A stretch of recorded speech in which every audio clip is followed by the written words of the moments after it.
Hello friend, this is Ryan Hicks with TalkToProfit.com, and today I want to talk to you about the power of your words and that there is limited power in negative words. And I need to be very clear about this because sometimes people get confused and they think, well, I had a negative thought and I said something negative, so I've just messed up all my manifestation potential and I'm going to have all these problems in my life. And no, negative words have little power. The reason they get some power and start becoming bigger and actually creating more in your life is because of the focus.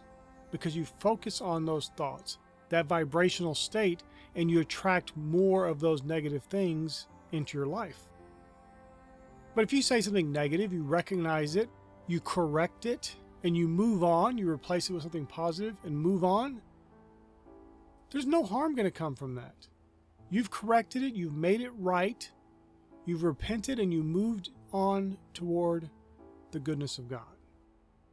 So I don't want people to misunderstand and think that they got to be afraid, because what happens is people get to a place of self-sabotage where they think something negative, then they beat themselves up for it, creating more negativity, putting the focus on the negativity, and then attracting more of it into their lives. When meanwhile, all you need to do is cast it aside, cast it out, and focus on the good.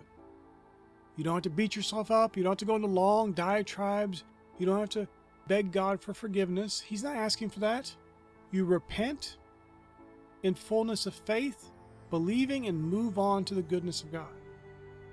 Don't get wrapped up in focusing on the negative, because you can, in trying to be positive, get yourself focused on negative instead. Anytime you have a slip up or something, because you've had decades of programming that you're trying to overcome and that you're working on and renewing your mind to the goodness of God, don't beat yourself up. You go, oh, okay, that's not what I want to be thinking about right now. That is not what I meant. And speak the positive. If it was something you were just thinking, I'm not going to think about that. I'm thinking about things that are lovely and of good report. And if you do that enough, you don't have to micromanage your life, your thought life, or whatever. You just start creating goodness. And here's another important thing. As you go throughout your day, just focus on things you're grateful for. Now, some people, if they're really negative, will say, well, what do I have to be grateful for?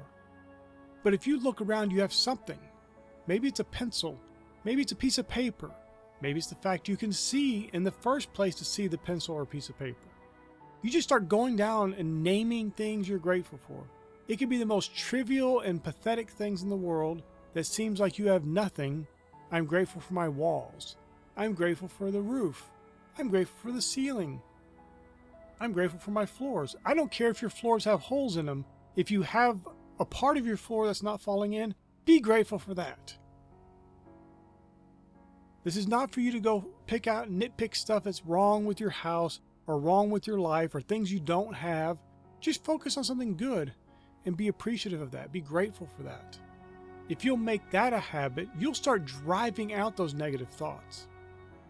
There's something so powerful with a grateful heart that it just starts driving out the negativity. Many people are steeped in negativity because they're not grateful.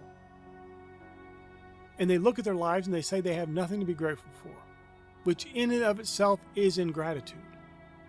And it's a lie. Because if they're alive, they have something to be grateful for. Oh, if one arm's hurt, okay, what about the other arm is not hurt? So you can always redirect to something good. This is not about burying your head in the sand or anything like that. It is about redirecting your focus to good, redirecting your mindset the things that are lovely and of good report.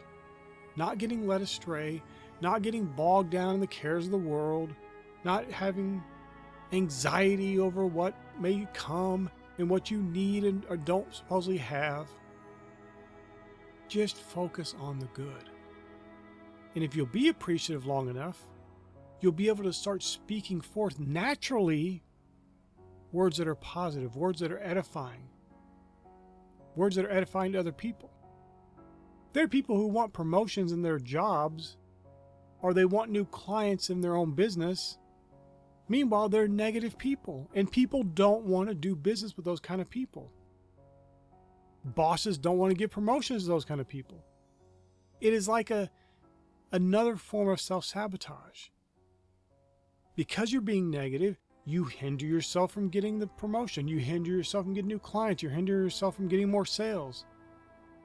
And then you reinforce it by being more negative. Well, see, I don't get a promotion. Or see, I didn't get that client. Or see, I don't get any more sales. But it's all kind of self-fulfilling. If you will be grateful and start focusing on the good. And if a negative thought pops in, you cast it aside, you start focusing on the good again. You don't beat yourself up. You don't whine about it. You don't go tell everybody how awful you are because you had a negative thought. Because that in and of itself is negative. You're not doing any good there. You're not focused on the good. And the precious seconds you waste focusing on that negative thought, that you had a negative thought in the first place, or that you said something negative in the first place, is only attracting you more negativity. But there's great power in your words to speak forth words that are life-giving, words that are blessing, words that lift up, words that edify. Those words, those positive words, have far more power in them. The reason why it can seem like those negative words have more power is because they're given more focus. Whether somebody's trying to be positive or somebody's trying to be negative, so many of those people on both sides focus on the negative. Negative person just can't see anything else but negative. The positive person can't see anything but the negativity they thought about, and so they beat themselves up over. So everybody's focusing on the negative in those situations, and yet the simple thing to do is to focus on the good. And I don't care where you are, what position in life, the fact you're watching this video shows you have something. You either have some sort of device to watch it on, you have some sort of internet connection most likely. That's a couple things right there you can be grateful for. You can boldly decree that and speak that out and be grateful for those things. The fact you have eyes to see the video and watch it, or ears to hear, there is some blessings there. There are more things to be grateful for. And if you'll keep redoubling your efforts to think about those things that are good, just, lovely, true, pure, and virtuous, continue to focus on positive things, you will slowly drive away those negative thoughts, so they won't just keep popping up randomly, and you will start to attract a life and create a life as a co-creator with God that brings about more of those positive things for you to focus on. And that's why it's so important that you focus on the positive. You don't focus on the negative. If a negative thought pops up, you say something negative, you repent of it, you move on, and you get straight back into the focus on the good. My friend, I pray this is a blessing for you. May God bless you richly.